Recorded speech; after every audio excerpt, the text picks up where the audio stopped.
Tomar conciencia de qué piensan los venezolanos de todo lo que está ocurriendo en este momento no es tarea fácil. Conocer cómo hemos cambiado como individuos en esta sociedad en la que para muchos el mayor de los éxitos es comer 3 veces al día, mientras que unos pocos llenan sus redes sociales, Instagram, Facebook, de fotografías de una ostentosísima vida, la mayoría de ellos auspiciados por el socialismo del siglo XXI. Eso tampoco es tarea fácil. Data Analysis, la empresa de estadística, esta organización, se ha convertido en referencia para conocer, con números en mano, más o menos qué piensa la sociedad venezolana de todo esto. Hacen ese trabajo que acabo de mencionar como tarea difícil.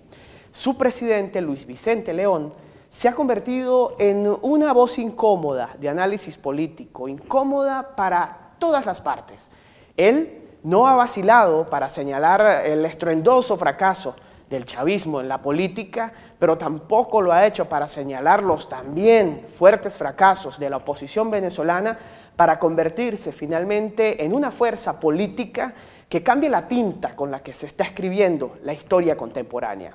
Luis Vicente León estuvo en Mérida, conversamos con él el pasado viernes y hoy les presentamos la entrevista aquí en Visión Universitaria. Damos la bienvenida a Luis Vicente León, presidente de Data Analysis, a Visión Universitaria y a ULA TV, por supuesto. Un programa que está siendo grabado en las instalaciones de CIEMS, Instituto Gerencial, quien pues los ha traído tanto a Luis Vicente León como al profesor Briceño acá a la ciudad de Mérida. Luis Vicente León forma parte de ese grupo de venezolanos que no cesa en su empeño de señalar los errores que se están cometiendo en el país, que muy lentamente, pero a paso seguro, nos han traído hasta la situación que se vive en este momento. Bienvenido, Luis Vicente. Pues encantado de estar aquí. ¿Por qué no cesas en ese empeño de mantener levantada la voz frente a la situación que se vive en el país? Sí. ¿Por qué mantenerse firme en eso, aun cuando a veces pareciera que todas esas advertencias no hacen eco en los oídos que debería hacer? Bueno, mira, mi empeño no es solo levantar el tema de los errores y los problemas, sino también el de proponer, el de colocar sobre la mesa el debate de qué cosas tendríamos que estar haciendo para eventualmente rescatar el equilibrio en la economía y la estabilidad en el sistema político, democrático. Es decir, economía y política están hoy, sin duda, en una situación muy compleja o complicada, por no decir terriblemente desequilibrada.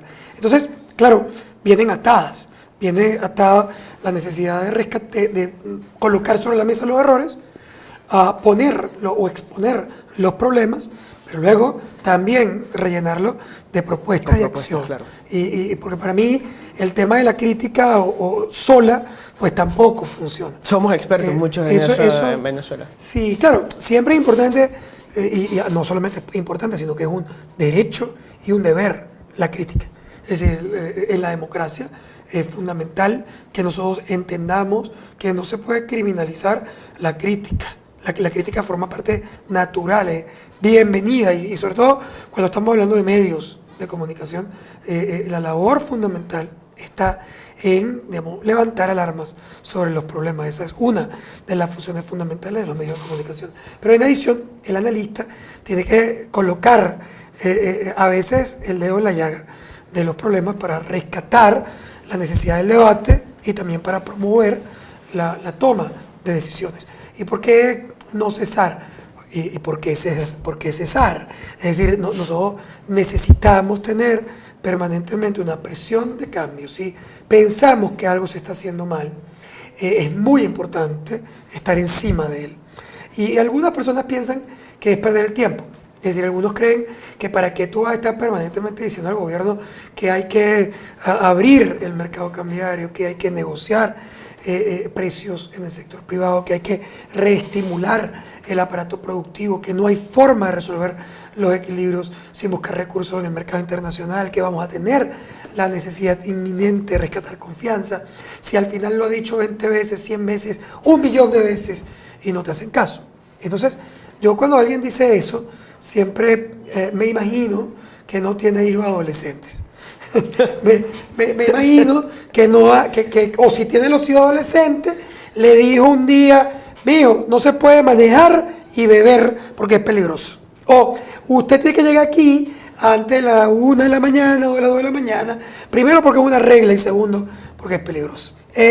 Ni tienes que decirle, tienes que estudiar, porque si tú no estudias ahorita y las notas no son adecuadas, tus posibilidades luego para ir a la universidad son más bajas. Es decir, ¿cuántas veces se lo dices a tus hijos y te tiran 3 trompetillas? ¿Qué quiere decir? Que porque te tire 3 trompetillas no se lo vuelve a decir, que no va a estar encima, que no va a buscar todos y cada uno de los mecanismos indispensables para tratar de que rescate el equilibrio, la racionalidad y la vía. No tengo hijos adolescentes, pero recuerdo a mi mamá repitiéndome las cosas 1 y 1000 veces.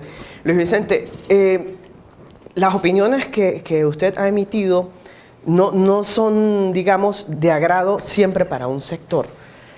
Y ahí no ha sido una persona que critique siempre al partido de gobierno o que critique siempre. Ha habido críticas para todo el mundo. ¿Cómo ha sido cargar ese señalamiento? Porque las opiniones son incómodas muchas veces y han señalado a Luis Vicente cuando no les gusta, por ejemplo, que diga que no va a haber elecciones regionales. ¿Qué va a ser lo próximo sobre lo que vamos a hablar? Bueno, mira, en política siempre es muy complejo, muy difícil. Todo el mundo es sensible. Y en Venezuela... No, bueno, muchos países, pero en Venezuela, por decir el ejemplo donde estamos, no es tan común que el análisis sea un análisis descarnado, objetivo. Siempre tiene una carga digamos, personal y de la pasión del analista. Entonces, por ejemplo, aquí la gente no está acostumbrada a que si tú eres opositor o tú crees que el gobierno es inadecuado, en un momento determinado te voltees y hagas una crítica severa de la acción de la oposición. O reconozcas una acción positiva del gobierno. O digas que la encuesta, por ejemplo, muestra que el gobierno va a ganar en esa elección.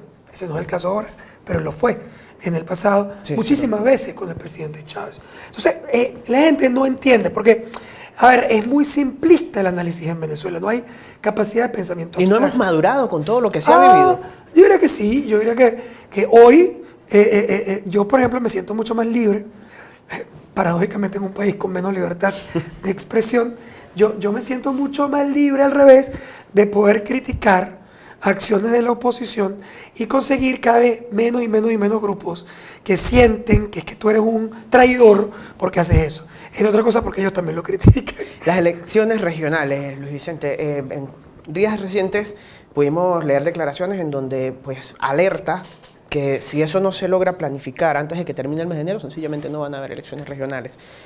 Por un lado eso, ¿qué opinión le merece eso? Pero además, ¿qué opinión le merece que las elecciones se hayan convertido en una ficha de negociación en Venezuela, cuando es algo que está establecido en la Constitución Nacional? Sí, bueno, arrancando por la segunda parte, solo hablar de eso es una barbaridad, es una demostración abierta de la pérdida de todo sentido en el concepto democrático. O sea, uno no puede hablar en un país democrático de si va a haber o no va a haber una elección, que está además establecida.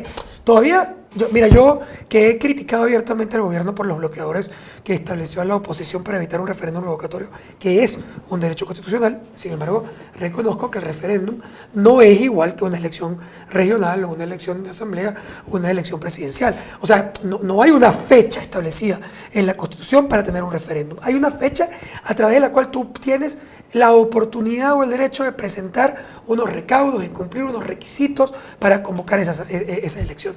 Si la elección ocurre o no ocurre, bueno, te muestra lo que ocurrió y sabemos nosotros todos lo que pasó, pero no es una violación tan abierta como, por ejemplo, el hecho de que no hayamos tenido una elección regional. La elección regional no se hace cuando tú quieras o cuando te conviene. Yo he oído planteamientos absolutamente, digamos, estrambóticos a la democracia, como por ejemplo de que en Venezuela no conviene en este momento hacer una elección regional. ¿Cuáles serían los argumentos para eso? Bueno, entre otras cosas, ¿y quién te dijo a ti que las elecciones se hacen para que le convenga a alguien o no se hacen porque no le conviene a alguien? Es decir, eso no tiene ningún sentido. Como el argumento que se utilizó el año pasado para decir por qué no puede haber un referéndum. Es que el país está en crisis y no hay recursos. No se pueden tirar los recursos haciendo un referéndum. Bueno, eso es una barbaridad.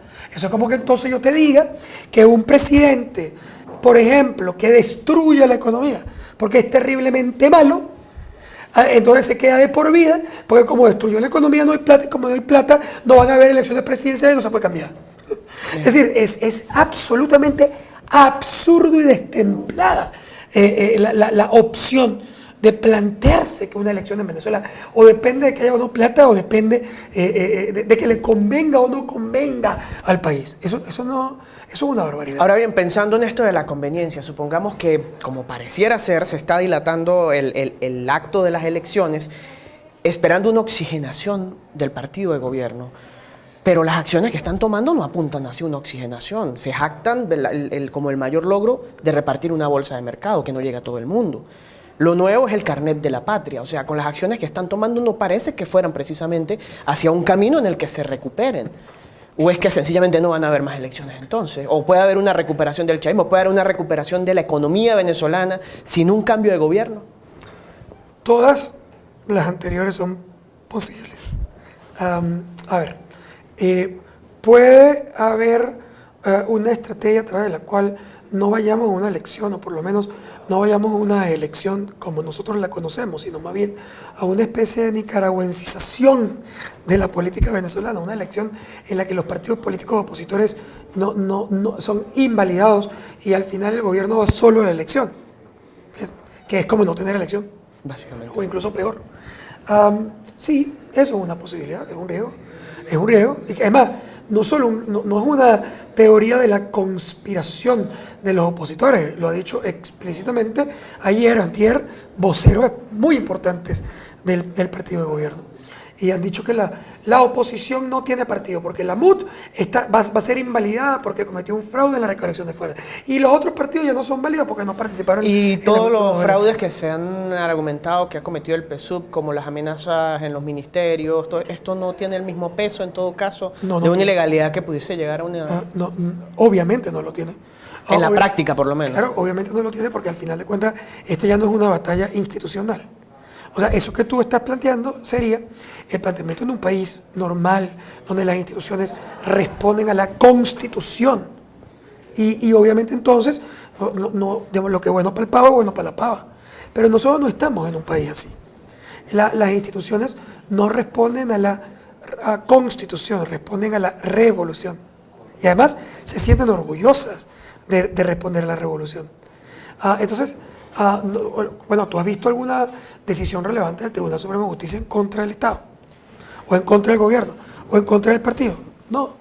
Entonces no es lo mismo, digamos, las irregularidades o abusos o fraudes que se cometan en un lado que en el otro. Ahora, esa es una realidad.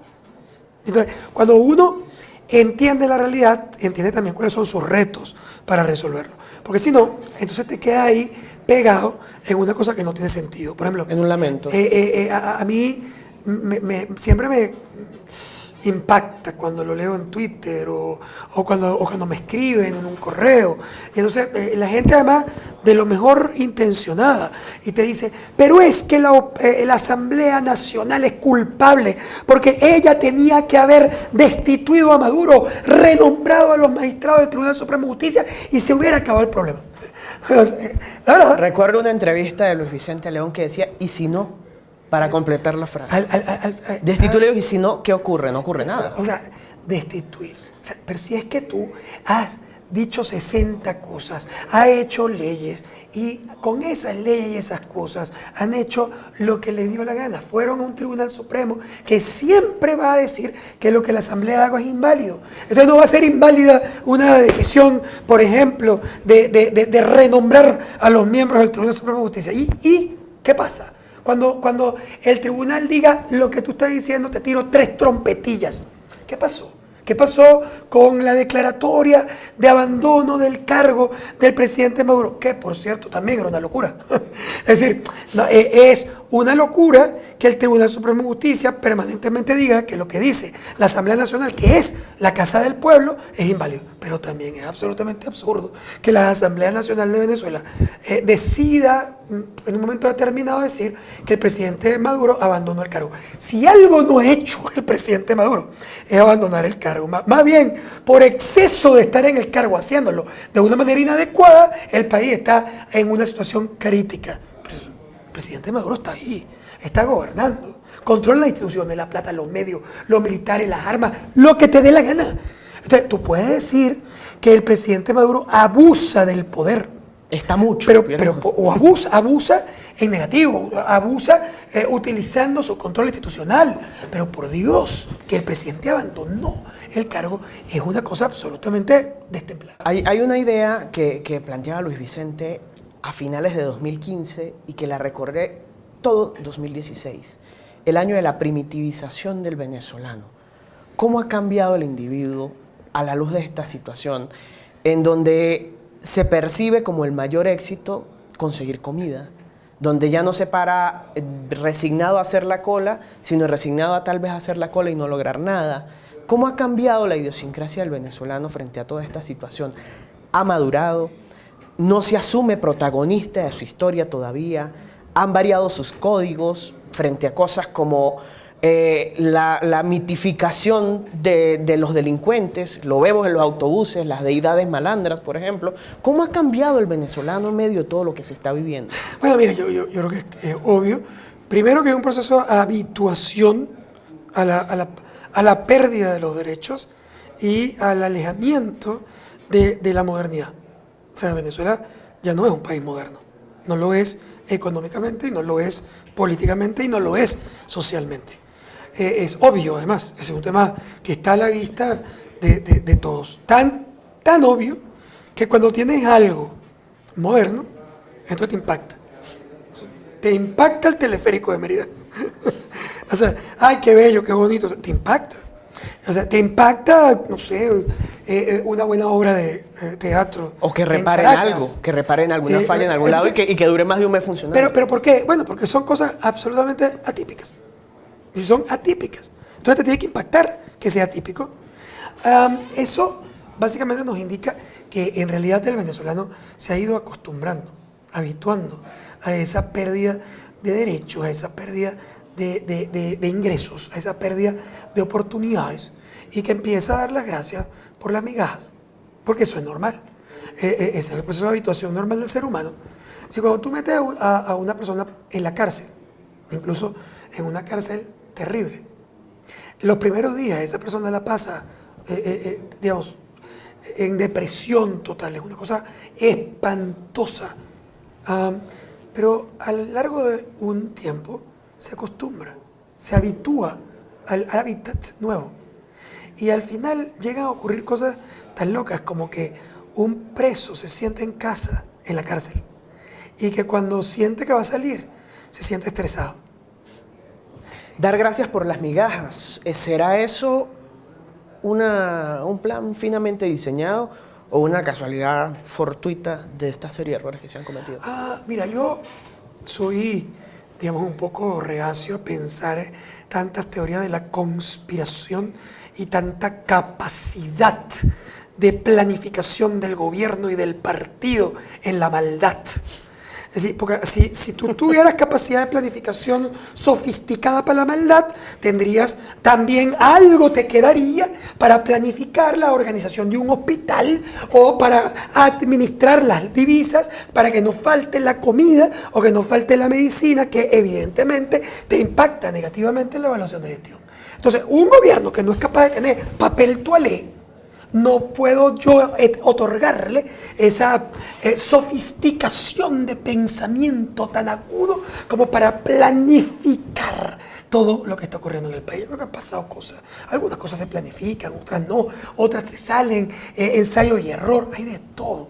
Pero no es verdad que nosotros estamos aquí destruidos como país, porque es que el gobierno y el presidente diseñó esa destrucción. El discurso de la antipolítica, Luis Vicente, vemos cada vez más el venezolano se niega a hablar de política, ven la política algo sucio, algo malo, algo que es culpable de todo su sufrimiento. ¿Cómo de pronto hacer creer a los venezolanos que la política no es mala, que lo que ha habido son malos políticos, tal vez? Bueno, el tema básico es que la participación, que al final de cuentas es la política, la participación es el único elemento que va a sacar a los venezolanos de su crisis y al país de la crisis. Lo que pasa es que nosotros hemos tenido muchos problemas en conjunto. Primero, el sistema político opositor, hemos hablado de críticas muy severas sobre el gobierno, y su incapacidad de gobernar bien, racionalmente. Pero la verdad es que la oposición venezolana es bastante mala también, desestructurada, desarticulada, con un liderazgo bastante pobre, que además ha dedicado la principal parte de su esfuerzo en atacarse primero, entre el ataque del liderazgo opositor con el ataque chavista. Y ahora, internamente, los propios opositores atacándose unos a otros. Bueno, ¿qué puede pensar a una persona en Ejido, en Tovar, en Mérida, en Cuchille, cuando está viendo todo el sistema político atacándose, insultándose, etc.?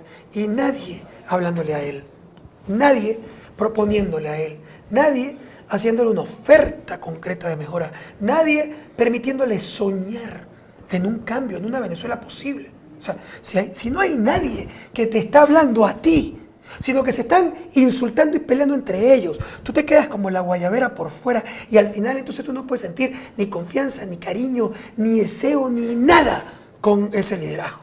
Pero además, ese liderazgo es un liderazgo completamente fracturado. Entonces, con doble objetivo. El objetivo sí, quizás común, de cambiar el gobierno, pero el segundo objetivo es cambiarlo por mí, y tú por ti, y aquel por aquel.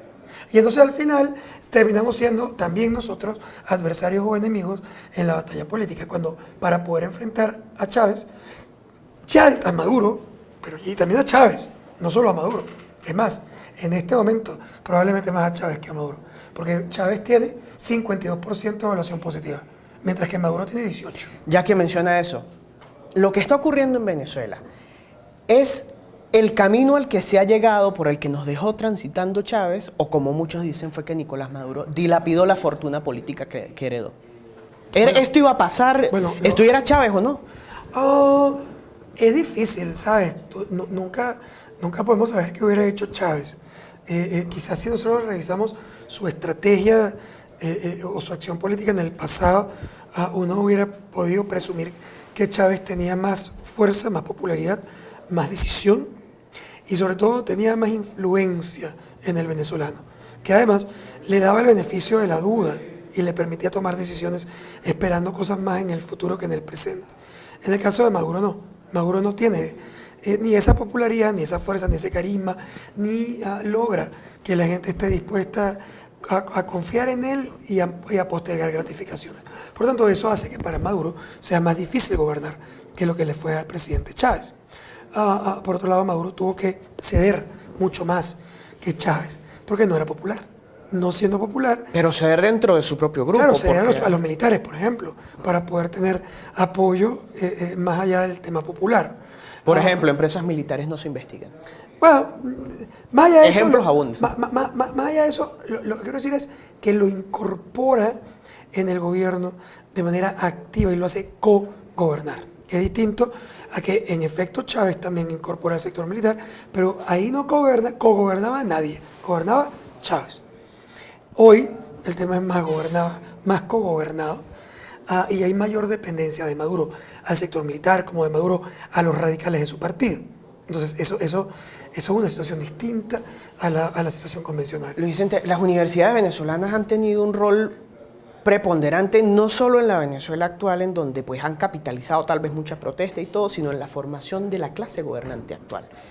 Ejemplo, la Universidad de los Andes, y acá sale Tarek El Aizami, sale Luzbel Roa, sale Jason Guzmán, que ha estado siempre en el Ministerio de Educación Universitaria, salen muchos políticos actuales que están muy dentro del gobierno chavista. ¿Qué responsabilidad tienen las universidades ahora de cara a la situación que se está viviendo? ¿Qué rol deben jugar de pronto con esa imagen de farol que iluminan la verdad, que iluminan el camino? ¿Qué pueden hacer las universidades en medio de toda esta situación? A ver, vamos a separar tu pregunta en dos partes. La primera es aclarar que el hecho de que importantes personas, líderes, personeros de gobierno, que hemos evaluado en negativo, provengan de la universidad, ya sea la ULA, la Central o donde sea, no tiene absolutamente ninguna correlación ni con la calidad ni con la responsabilidad de esas universidades. Porque las universidades están ahí para entregar conocimiento para debatir, son abiertas y precisamente su condición de abierta permite que tú puedas formar profesionales que son de derecha o de izquierda o de centro. Es el pluralismo que pregona. Es básicamente su esencia y su razón de ser. Nosotros no estamos aquí para ser una máquina de capitalistas o una máquina de socialistas. Es decir, y si tú tuvieras una universidad que estuviera ahí para ser una máquina de capitalistas, yo estaría en contra de ella. O por lo menos en contra de que eso lo financie el Estado venezolano. O si fuera una máquina de ser socialista. Es decir, no. Usted es una universidad que es donde se imparte conocimiento, pero que al final de cuentas es utilizado por los estudiantes. ¿Para qué? Bueno, para crecer, para desarrollar sus ideas, para tener... Cada quien hace con las herramientas que recibe. Claro, ojalá las universidades fortalezcan el tema de valores, ética, etcétera, y que eso sí sea un patrón importante que inculca, pero eso, ni siquiera eso es posible garantizarlo. Tú lo entregas, lo colocas, pero siempre va a haber un grupo de gente que lo toma y otro grupo de gente que no lo toma. Y tú no puedes entonces, primero porque no lo sabes y segundo, porque incluso filosóficamente no lo harías jamás, es decir, es que yo le niego la educación al que yo creo que va a ser malo. O sea, eso no existe.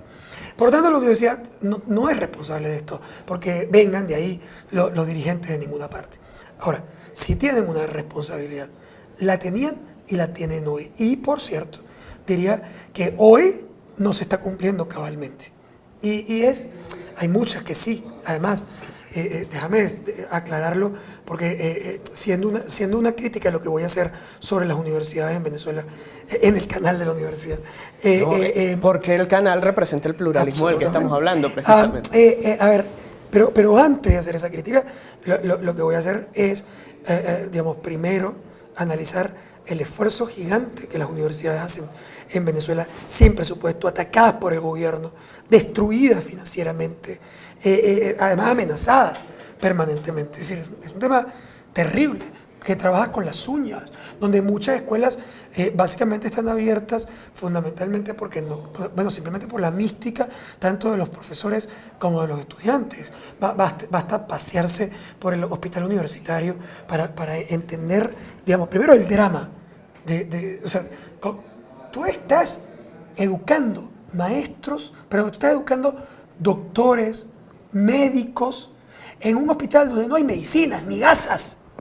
Es decir, tú entiendes el drama. Claro, a lo mejor eso van a ser unos supermédicos de guerra. Van a ser espectaculares, unos tipos capaces de volver a ver aquí o tal vez el examen de orina, porque no hay reactivo, y van a volver a desarrollar el ojo para tratar de ver si eso tiene una... O tal vez le pasa como al preso, que cuando tengan todo se van a sentir incómodos. Entonces, claro, pero obviamente es una desgracia.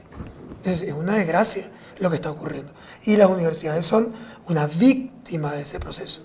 Y obviamente, pero esa víctima también es afectada, porque tú puedes tener toda la mística del mundo y puedes estar tratando de hacer lo que te da la gana, pero vamos a estar claros, la calidad de la educación en Venezuela hoy no puede ser igual a la calidad de la educación cuando tienes recursos. Cuando le puedes pagar a los profesores, por supuesto. Cuando tus profesores a tiempo completo pueden ir a hacer PhD y regresar a su carrera docente, cuando estás conectado a todo el sistema mundial, cuando tú tienes suscripciones en revistas especializadas, cuando tus estudiantes pueden entrar básicamente en internet, en su salón de clase y conectarse y además tener convenios para poder mover a esos estudiantes a hacer pasantías en, digamos, en Singapur, en Nueva York o en Hong Kong. Es decir, eso no está pasando. Entonces, y eso sí está pasando en universidades en Colombia, sí, y en Argentina, y en México, y en Brasil. Entonces, en las cuales, por cierto, hay muchos profesores venezolanos. Pero claro, ¿y cómo no va a haber? Como hay médicos en todos lados. Porque al final del día hemos retrocedido a las cavernas, prácticamente en términos de calidad, de tecnología y de recursos. Ahora, eso es, ahí la responsabilidad obviamente no es de la universidad. Es decir, eso es una responsabilidad del Estado. La universidad es una víctima, como es sobre todo víctima los jóvenes venezolanos que no tienen la capacidad de ser entrenados y capacitados como lo eran en el pasado. Eso no quiere decir que los profesionales que se gradúan en Venezuela sean malos. Absoluto. Pero lo que quiero decir es que porque al final de cuentas tú puedes tener un genio que estudia en una escuelita que se está cayendo. Y el tipo a lo mejor se va a ganar un premio Nobel. Es decir, esas cosas son así. Pero es masivo.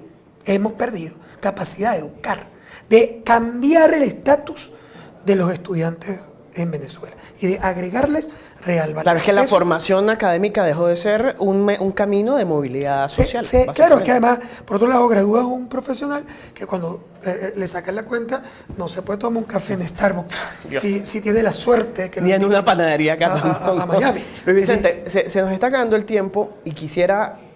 No, pero perdón, solo cerrando, no quería dejar de decir que sí hay una responsabilidad de la universidad en algo. Es decir, si bien no es su responsabilidad no tener plata y haber perdido, sí es su responsabilidad no estar al frente en este momento. Después de todo el panorama que hemos dibujado, tal vez la pregunta de cierre es un poco forzada. Pero independientemente de todo, mañana es un nuevo día, hay que levantarse a trabajar y hay que salir con ánimo, de alguna manera. ¿Qué le dice al televidente, qué le dice a quien nos está siguiendo por radio también? Oye, para que tenga un poco de ánimo en medio de esta tormenta, que se aferra para que no se lo lleve la tormenta. Crisis es una palabra con la que Venezuela ha convivido. Esto no es nuevo para nosotros. Nosotros nacimos en una crisis cuando unos españoles llegaron aquí a la tierra de los indios y les cambiaron la vida y les crearon una crisis. Crisis era la guerra de independencia, que podía tener todo un objetivo muy loable, pero que fueron 17 años de destrucción, de muerte y de economía en el piso. Crisis hubo en el 83, cuando en Venezuela no había ni para comprar pañales. Es decir, nosotros hemos vivido muchísimas crisis. Aquí la gran pregunta es cómo surfeamos, cómo salimos de la crisis, cómo tomamos ventaja de ella. Y yo voy a decir una cosa, es decir, hemos hablado aquí de la crisis, que es más o menos decir una cosa contundente, terriblemente negativa, como que solo estamos usando hoy en Venezuela el 35% de la capacidad utilizada. Es decir, solo estamos usando una tercera parte de nuestras plantas, de nuestros equipos, de nuestra infraestructura para producir. Eso es un drama, ¿verdad? Ahora yo te lo voy a decir de la otra manera. Es decir, Venezuela no es Haití, ni Etiopía, ni ninguno de los países africanos que hoy están emigrando a Italia muertos de hambre. Porque esos países necesitan un helicóptero de la Cruz Roja que les tire comida, porque no tienen ninguna otra forma de sobrevivir. Venezuela no necesita ninguna comida de la Cruz Roja. Venezuela necesita dólares del Fondo Monetario, del Banco Mundial, de las organizaciones internacionales, de Wall Street, para poner activo el 65% de las máquinas que sí tiene, de las industrias que sí tiene, de los procesos productivos que sí tiene. Por lo tanto, son historias completamente distintas. La capacidad de respuesta de Venezuela es la más elevada de toda América Latina. El tiempo promedio para rescatar el Producto Interno Bruto precrisis que Venezuela ha tenido en las últimas 4 crisis latinoamericanas ha sido un año. Es decir, el país con más rápida reacción y más rápida recuperación en toda América Latina ha sido Venezuela y es de los mayores en capacidad de reacción en el mundo. Entonces ese es el país que tú tienes enfrente. Entonces, ¿vale la pena estar ahí? Bueno, las decisiones de quedarse o irse son personalísimas, pero yo le voy a decir una cosa, yo estoy aquí no por un tema romántico ni patriótico, yo estoy aquí primero porque este es mi país y nadie tiene derecho a impedir que yo esté. Y segundo, estoy aquí porque creo que los que van a estar aquí, si logramos construir o reconstruir ese país, vamos a tomar infinitas más ventajas que todos los que se tuvieron que ir, a los que yo básicamente respeto, les deseo la mayor suerte y les doy las gracias porque me están dejando un espacio divino que probablemente podremos aprovechar lo que aquí estamos. Luis Vicente, muchísimas gracias. Gracias a ti. Amigos, de esta manera llegamos al final de esta entrevista con Luis Vicente León, presidente de Data Analysis, quien se encuentra en la ciudad de Mérida, traído por CIEMS, el Instituto Gerencial, acá en Mérida. Hasta la próxima.